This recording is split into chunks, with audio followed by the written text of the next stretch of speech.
প্রিয় ছাত্রছাত্রী, আশা করছি তোমরা সবাই খুব ভালো আছো। আজ আমি তোমাদের এবিটিএ টেস্ট পেপারে 130 পেজে যে ভূগোল প্রশ্নপত্রটি রয়েছে তো সেটি আজকে সলভ করব।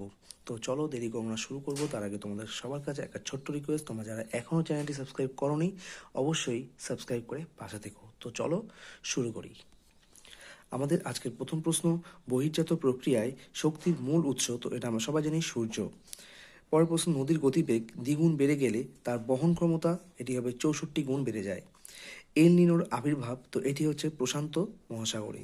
পরের প্রশ্ন, উল্কাপিণ্ড পুড়ে ছাই হয়, তো এটি হবে আমাদের মেসোস্ফিয়ার। ওকে।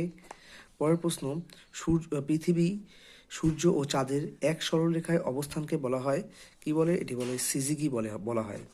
সমুদ্রস্রোত সৃষ্টিতে সব থেকে বেশি প্রভাব বিস্তার করে, তো এটি হবে, মনে রাখবে তোমরা, নিহত বায়ু প্রবাহ। পরের প্রশ্ন, একটি জৈব ভঙ্গুর বর্জ্য হচ্ছে, এখানে কাঁচও হবে না প্লাস্টিকও হবে না, এটি হচ্ছে অ্যান্সার হচ্ছে কাগজ। পরের প্রশ্ন, ভারত এবং পাকিস্তানের সীমানা নির্দেশকারী রেখাটি হলো, তো ভারত আর পাকিস্তানের মাঝে যে রেখাটি রয়েছে সেটিকে বলা হয় র্যাডক্লিফ লাইন। পরের প্রশ্ন পরের প্রশ্ন আমাদের, ভারতের সর্বাধিক প্রচলিত জলসেচ পদ্ধতি হলো, তো এটি হবে কূপ নলকূপ। নেক্সট প্রশ্ন, ভারতে কোন প্রকার অরণ্যের পরিমাণ সর্বাধিক? তো এটি হচ্ছে আর্দ্র পর্ণমোচী অরণ্য। এরপরে আমাদের নেক্সট প্রশ্ন, ভারতে ভারতে অবস্থিত হিমালয়ের সর্বোচ্চ শৃঙ্গ হলো, তো এটি ভারতে অবস্থিত হিমালয়ের সর্বোচ্চ শৃঙ্গ কাঞ্চনজঙ্ঘা।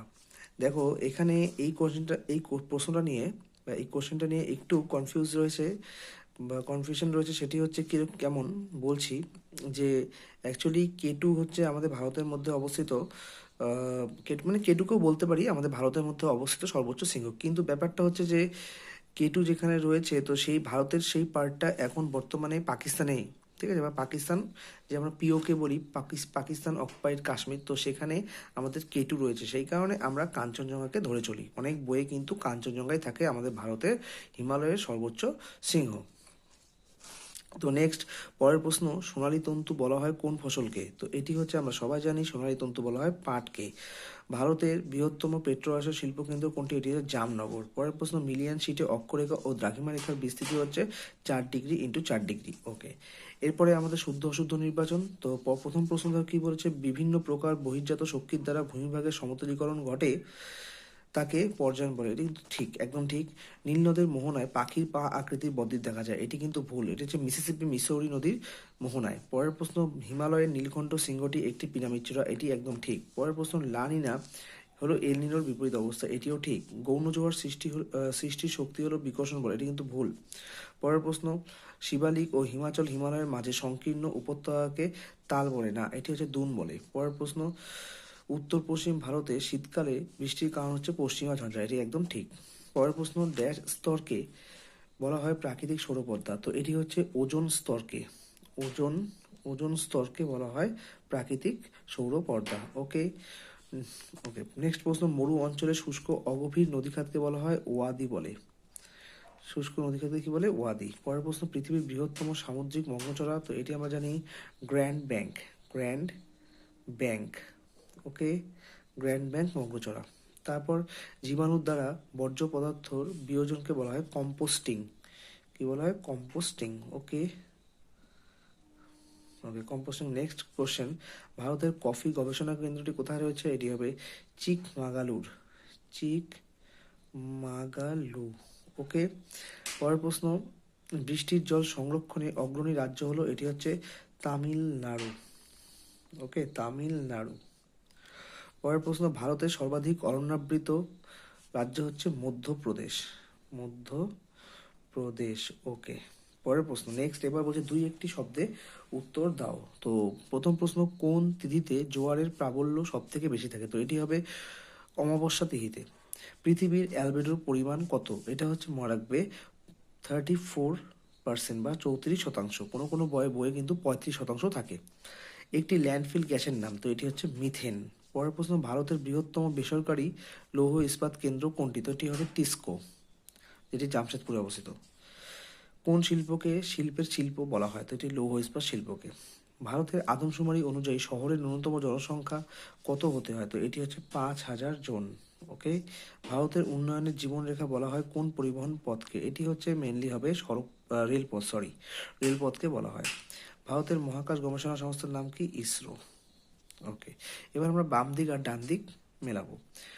বাম দিকে আছে মানাপাস, থাঞ্জাভুর, সোনালী চতুর্ভুজ স্পট, আর ডান দিকে রয়েছে ফ্রান্স সড়কপথ, ভারতের সর্বোচ্চ গিরিপথ, দক্ষিণ ভারতের ধান ভান্ডার। তাহলে এখানে দেখো সোনালী চতুর্ভুজ হচ্ছে সড়কপথের সঙ্গে রিলেটেড, স্পট হচ্ছে উপগ্রহ, এটা হচ্ছে ফ্রান্স হবে।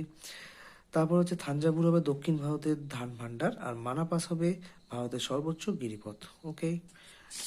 নেক্সট প্রশ্ন এবার আমাদের। নেক্সট প্রশ্ন, নিজের প্রশ্নগুলি সংক্ষিপ্ত উত্তর দাও, এগুলো 2 নম্বরের। তো চলো এগুলো করা আছে, দেখে নিই আমরা। প্রথম প্রশ্ন, পেডিমেন্ট কাকে বলে? মরু অঞ্চলের জলের ক্ষয়কার্যের ফলে পর্বতের পাদদেশ পর্যন্ত প্রসারিত মৃদু ঢালু শিলাগঠিত ভূভাগকে বলে পেডিমেন্ট। পরের প্রশ্ন, অশ্ব অক্ষাংশ কাকে বলে? উভয় গোলার্ধের 25 থেকে 35%, অর্থাৎ 25 থেকে 35 ডিগ্রি অক্ষরেখার মধ্যের দুটি উচ্চচাপ বলয়ে বায়ুমণ্ডলে সর্বদা শান্তভাব বজায় থাকে, এই অঞ্চলটিকে বলে অশ্ব অক্ষাংশ। ওকে, নেক্সট কোশ্চেন, জল বিভাজিকা সংজ্ঞা দাও। তো জল বিভাজিকা কাকে বলে? দুটি পাশাপাশি নদী অববাহিকা মধ্যবর্তী যে উচ্চভূমি দ্বারা পৃথক হয় তাকেই বলে জল বিভাজিকা। অ্যাকচুয়ালি দুটি পাশাপাশি নদী অববাহিকা মধ্যবর্তী যে উচ্চভূমি দ্বারা পৃথক হয় তাকেই বলা হয় জল বিভাজিকা। বান ডাকা কাকে বলে? বর্ষাকালে ভরা জোয়ারের সময় সমুদ্রের জল স্ফীত হয়ে নদীর মোহনার মধ্য দিয়ে প্রবল বেগে জোয়ারের জল উঁচু হয়ে উজানের দিকে এগিয়ে যায়, একেই বলা হয় বা একেই বলে বান ডাকা। পরের প্রশ্ন, পরিবেশ মিত্র বর্জ্য কাকে বলে? যে সকল বর্জ্য পরিবেশের কোনরূপ ক্ষতি সাধন করে না বরং পরিবেশে সার হিসেবে ফিরে আসে, এগুলিকে বলে পরিবেশ মিত্র বর্জ্য, যেমন গৃহস্থালির সবজির খোসা। আমাদের পরের প্রশ্ন, ইউট্রোফিকেশন কাকে বলে? কৃষিক্ষেত্রে ব্যবহৃত কীটনাশক, রাসায়নিক সার বৃষ্টির জলে ধুয়ে নদী বা অন্যান্য জলাশয়ে মিশ্রিত হয়ে জলে পুষ্টির পরিমাণ বেড়ে যাওয়ার কারণে জলাশয়ে কচুরিপানা বৃদ্ধি ঘটে, একে বলে ইউট্রোফিকেশন।